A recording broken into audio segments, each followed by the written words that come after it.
ಹಳೆ ಹುಬ್ಬಳ್ಳಿ ಗಲಭೆ ಪ್ರಕರಣದಲ್ಲಿ ರಾಜ್ಯ ಸರ್ಕಾರಕ್ಕೆ ತೀವ್ರ ಮುಖಭಂಗವಾಗಿದೆ.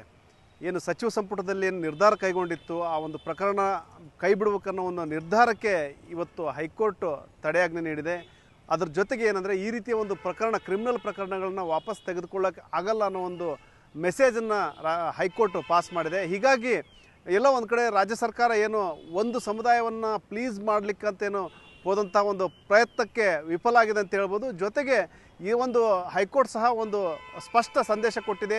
ಈ ರೀತಿಯ ಒಂದು ಕ್ರಿಮಿನಲ್ ಕೇಸ್ಗಳು, ಅದರಲ್ಲೂ ಗಲಭೆ ಅಂತಹ ಕ್ರಿಮಿನಲ್ ಕೇಸ್ಗಳನ್ನ ಯಾವುದೇ ಕಾರಣಕ್ಕೂ ಹಿಂದೆ ತೆಗೆದುಕೊಳ್ಬಾರ್ದು ಅನ್ನೋ ಒಂದು ಮೆಸೇಜನ್ನು ಸಹ ಒಂದು ಪಾಸ್ ಮಾಡಿದೆ. ಈ ಒಂದು ಹಳೆ ಹುಬ್ಬಳ್ಳಿ ಗಲಭೆ ಅಂತ ಅಂದ್ಕೂಡಲೇ 2022 ಏಪ್ರಿಲ್ 16ರಂದು ಈ ಒಂದು ಗಲಭೆ ನಡೆದಿತ್ತು. ಒಂದೇನು ಮಸೀದಿ ಮೇಲೆ ಒಂದು ಏನು ಭಗವಧ್ವಜ ಹಾರಿಸಿದಂತಹ ಒಂದು ಗ್ರಾಫಿಕ್ಸ್ ಇರುವಂತಹ ಒಂದು ಫೋಟೋವನ್ನು ಏನು ಸೋಷಿಯಲ್ ಮೀಡಿಯಾದಲ್ಲಿ ವಿದ್ಯಾರ್ಥಿಯೋರ್ವ ಶೇರ್ ಮಾಡಿದ್ದ. ಅದರ ವಿರುದ್ಧ ಒಂದು ಸಮುದಾಯ ಕಂಪ್ಲೇಂಟ್ ಕೊಟ್ಟಿತ್ತು.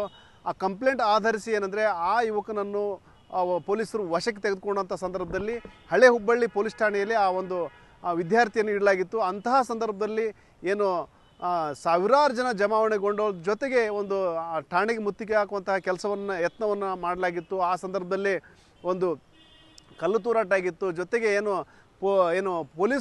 ಪೊಲೀಸ್ ಜೀಪ್ ಸೇರಿ ಹಲವಾರು ವಾಹನಗಳನ್ನ ಜಖಂಗೊಳಿಸಿ ಪಲ್ಟಿ ಹೊಡೆಸಲಾಗಿತ್ತು. ಅಲ್ಲದೆ ಪೊಲೀಸ್ ಇನ್ಸ್ಪೆಕ್ಟರ್ ಸೇರಿ ಹಲವು ಪೊಲೀಸ್ ಸಿಬ್ಬಂದಿ ಗಾಯಗೊಂಡಿದ್ದರು. ಅಲ್ಲದೆ ಏನು ಆಂಜನೇಯ ದೇವಸ್ಥಾನ ಇರ್ಬೋದು, ಮತ್ತು ಏನು ಆಸ್ಪತ್ರೆ ಮೇಲೂ ಸಹ ಕಲ್ಲು ತೂರಾಟ ಮಾಡುವಂತಹ ಕೆಲಸ ಈ ಸಂದರ್ಭದಲ್ಲಿ ನಡೆದಿತ್ತು. ಸಾವಿರಾರು ಜನ ಏಕಕಾಲಕ್ಕೆ ದಾಳಿ ನಡೆಸಿ ಮತ್ತು ಏನು ಗಲಭೆ ಮಾಡಿದ್ರು. ಆ ಪ್ರಕರಣಕ್ಕೆ ಸಂಬಂಧಿಸಿದಂತೆ 158 ಜನರನ್ನು ಬಂಧಿಸಲಾಗಿತ್ತು. ಅಂದರೆ ಒಬ್ಬ ಆರೋಪಿ ಒಂದೇನು ಫೇಸ್ಬುಕ್ನಲ್ಲಿ ಏನು ಸ್ಟೇಟಸ್ ಇಟ್ಕೊಂಡಿದ್ದ ಆ ಆರೋಪಿ ಓರ್ವ ಪ್ಲಸ್ 157 ಜನ, ಒಟ್ಟಾರೆ ಪ್ರಕರಣಕ್ಕೆ ಸಂಬಂಧಪಟ್ಟಂಗೆ 158 ಜನರನ್ನು ಬಂಧಿಸಲಾಗಿತ್ತು. ಮತ್ತು 12 ಪ್ರಕರಣಗಳನ್ನು ದಾಖಲು ಮಾಡಲಾಗಿತ್ತು. ಏನು ರಾಷ್ಟ್ರ ವಿರೋಧಿ ಚಟುವಟಿಕೆ ಸೇರಿ ಬೇರೆ ಬೇರೆ ಸೆಕ್ಷನ್ಗಳಡಿ ಒಂದು 12 ಪ್ರಕರಣಗಳನ್ನು ದಾಖಲು ಮಾಡಲಾಗಿತ್ತು. ಇಲ್ಲೇನು ಇಬ್ಬರು ವಿದ್ಯಾರ್ಥಿಗಳಿದ್ದರು, ಅವರಿಗೆ ಆ ಸಂದರ್ಭದಲ್ಲಿ ಪರೀಕ್ಷೆ ಬರಲಿಕ್ಕೆ ಅವಕಾಶ ಮಾಡಿಕೊಟ್ಟಿದ್ರು. ಮತ್ತು ಮೈನರ್ಗಳು ಯಾರ್ಯಾರಿದ್ದರು ಅವರಿಗೆ ಆ ಸಂದರ್ಭದಲ್ಲೇ ಬೇಲ್ ಸಿಕ್ಕಿತ್ತು. ಆದರೆ ಉಳಿದ 150ಕ್ಕೂ ಹೆಚ್ಚು ಜನರಿಗೆ 2 ವರ್ಷಗಳ ನಂತರ ಒಂದು ಜಾಮೀನು ಸಿಕ್ಕಿತ್ತು. ಅಷ್ಟರ ಮಟ್ಟಿಗೆ ಆ ಒಂದು ಪ್ರಕರಣ ಗಂಭೀರವಾಗಿತ್ತು. ಮತ್ತು NIA ತನಿಖೆಗೂ ಸಹ ವಹಿಸಲಾಗಿತ್ತು. ಆ ಸಂದರ್ಭದಲ್ಲಿ ಬೊಮ್ಮಾಯಿ ಸರ್ಕಾರ ಇತ್ತು. ಬೊಮ್ಮಾಯಿ ಸರ್ಕಾರ ಈ ಒಂದು ಪ್ರಕರಣವನ್ನು NIA ತನಿಖೆಗೆ ವಹಿಸಲಾಗಿತ್ತು. ಮತ್ತು ಈ ಸಂಬಂಧ ಈಗಾಗಲೇ 6 ಪ್ರಕರಣಗಳಲ್ಲಿ ಟೋಟಲ್ 12 ಇದೆ. ಆ ಒಂದು 6 ಪ್ರಕರಣಗಳಲ್ಲಿ ಈಗಾಗಲೇ ಆರೋಪ ಪಟ್ಟಿಯನ್ನು ಸಹ ಸಲ್ಲಿಕೆ ಮಾಡಲಾಗಿತ್ತು. ಅಲ್ಲದೆ NIA ತನಿಖೆಯನ್ನು ಸಹ ಮುಂದುವರಿಸಿತ್ತು.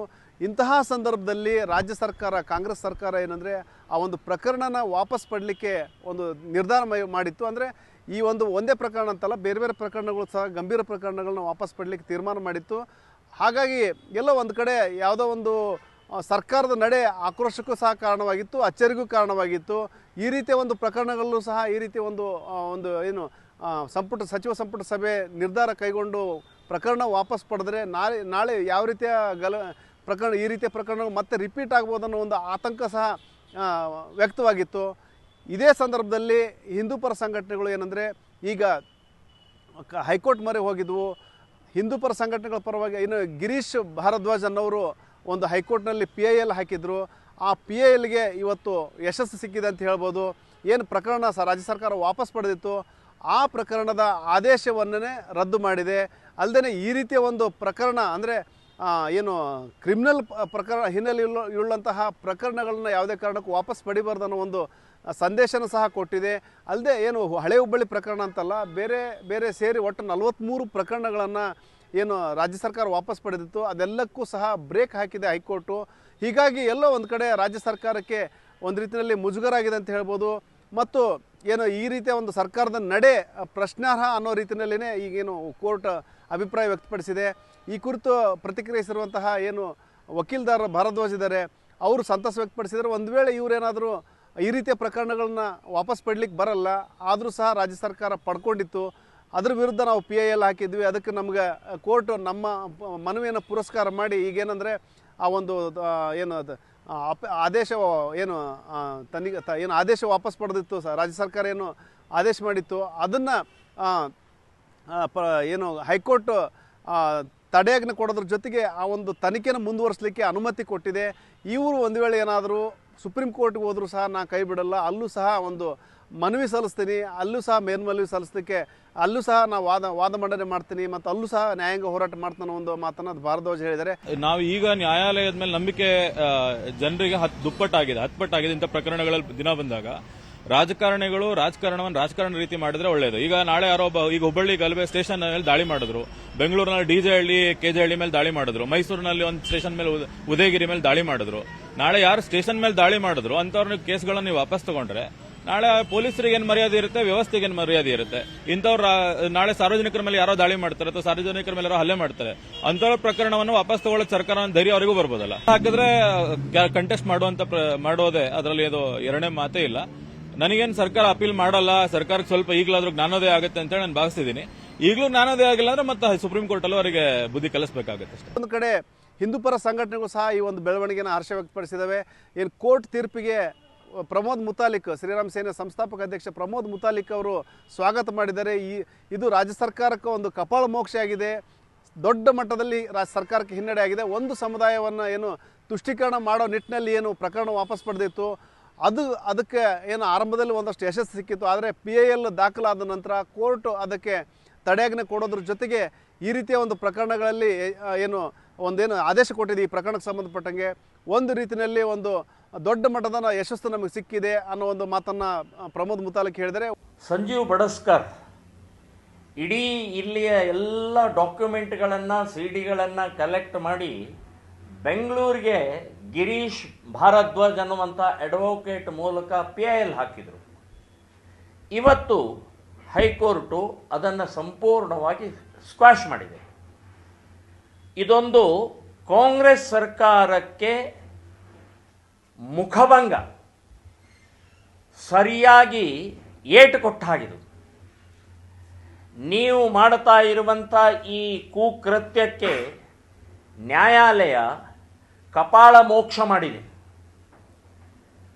ಇಲ್ಲಿಯ ಕಮಿಷನರ್ ಆಗಲಿ DC ಅವರಾಗಲಿ ಇದನ್ನು ವಾಪಸ್ ತಗೊಳ್ಳಬಾರದು ಅಂತ ಹೇಳಿ ರಿಪೋರ್ಟ್ ಕೊಟ್ಟಂಥದ್ದು ಇದ್ದಾಗಲೂ ಕೂಡ ಮುಸ್ಲಿಂ ತುಷ್ಟೀಕರಣ, ನೀವು ಮುಸ್ಲಿಂ ತುಷ್ಟೀಕರಣ ಮಾಡಿ, ಆದರೆ ಗೂಂಡಾಗಳ ತುಷ್ಟೀಕರಣ, ಕಿಡಿಗೇಡಿಗಳ, ಬೆಂಕಿ ಹಚ್ಚೋರನ್ನು, ಗಲಾಟೆ ಮಾಡೋವರಿಗೆ ತುಷ್ಟೀಕರಣ ಮಾಡಿ ಅವರನ್ನು ಓಲೈಸ್ತೀರಿ, ಅವರನ್ನು ಬಚಾವ್ ಮಾಡ್ತೀರಿ ಅಂತನ್ನುವಂಥದ್ದು ಇದು ಅರಗಿಸ್ಕೊಳ್ಳೋಕೆ ಸಾಧ್ಯನೇ ಇಲ್ಲ. ಆದರೂ ನಿಮ್ಮ ಅಧಿಕಾರದ ದರ್ಪದಿಂದ ಕ್ಯಾಬಿನೆಟ್ನಲ್ಲಿ ನೀವು ಅದನ್ನು ನಿರ್ಣಯ ತಗೊಂಡ್ರಿ. ಇವತ್ತು ನ್ಯಾಯಾಲಯ ನಿಮಗೆ ಸರಿಯಾಗಿ ತಪ್ಪರಾಕಿ ಕೊಟ್ಟಿದೆ ಅಂತನ್ನುವಂಥದ್ದು ನಾನು ಹೇಳ್ತಾ ಇದ್ದೀನಿ. ಒಟ್ಟಾರೆ ಈಗೇನು ನಮಗೆ ರಿಲೀಫ್ ಸಿಕ್ತು ಅನ್ನೋ ಒಂದು ಖುಷಿಯಲ್ಲಿದ್ದಂತಹ ಏನು ಗಲಭೆಕೋರರು ಈಗ ಮತ್ತೆ ಆತಂಕ ಶುರುವಾಗಿದೆ. ಮುಂದೆ ಏನಾಗುತ್ತೆ ಅನ್ನೋ ಒಂದು ಆತಂಕ ಖಂಡಿತ ಇದೆ. ಈಗೇನು ಸರ್ಕಾರದ ಆದೇಶದ ಹಿನ್ನೆಲೆಯಲ್ಲಿ ಆ ಒಂದು ತಡೆಯಾಜ್ಞೆ ಆ ಪ್ರಕರಣ ಒಂದು ವಾಪಸ್ ಪಡೆಯಲಾಗಿತ್ತು. ಹಾಗಾಗಿ ಆಲ್ಮೋಸ್ಟ್ ಅದು ಕ್ಲೋಸ್ ಅನ್ನೋ ಸ್ಥಿತಿಯಲ್ಲಿತ್ತು. ಈಗ ಒಂದು ಮತ್ತೆ ತನಿಖೆ ಮುಂದುವರಿಯುತ್ತೆ ಮತ್ತು ಯಾವ ರೀತಿ ಯಾರಿಗೆ ಶಿಕ್ಷೆ ಆಗುತ್ತೆ ಅನ್ನೋ ಒಂದು ಆತಂಕ ಎಲ್ಲರನ್ನೂ ಕಾಡ್ತಾ ಇದೆ. ಈಗೇನು ಬೇಲ್ ಸಿಕ್ಕಿದೆ ಆ ಬೇಲ್ನೂ ಸಹ ರದ್ದು ಮಾಡಬೇಕನ್ನೋ ಒಂದು ಆಗ್ರಹನ ಹಿಂದೂಪರ ಸಂಘಟನೆಗಳು ಮುಖಂಡರು ಮಾಡಿದ್ದಾರೆ. ಹೀಗಾಗಿ ಮುಂದಿನ ಏನು ಕೋರ್ಟ್ ನಡೆ ಏನಾಗುತ್ತೆ ಅನ್ನೋದು ಎಲ್ಲರೂ ಕಾದು ನೋಡ್ತಾ ಇದ್ದಾರೆ. ಒಟ್ಟಾರೆ ಏನು ರಾಜ್ಯ ಸರ್ಕಾರ ಏನು ಸಚಿವ ಸಂಪುಟದಲ್ಲಿ ಏನು ಕೈಗೊಂಡಂಥ ನಿರ್ಧಾರಕ್ಕೆ ಹಿನ್ನಡೆಯಾಗಿದೆ, ಸರ್ಕಾರಕ್ಕೆ ಒಂದು ರೀತಿಯಲ್ಲಿ ಮುಖಭಂಗವೂ ಆಗಿದೆ. ಮತ್ತೇನು ಈ ಒಂದು ಜಡ್ಜ್ಮೆಂಟ್ ಮೂಲಕ ಒಂದು ಸ್ಪಷ್ಟ ಸಂದೇಶವನ್ನು ಹೈಕೋರ್ಟ್ ಕೊಟ್ಟಿದೆ. ಶಿವರಾಮ ಸುನಿ, ನ್ಯೂಸ್ 18 ಹುಬ್ಬಳ್ಳಿ.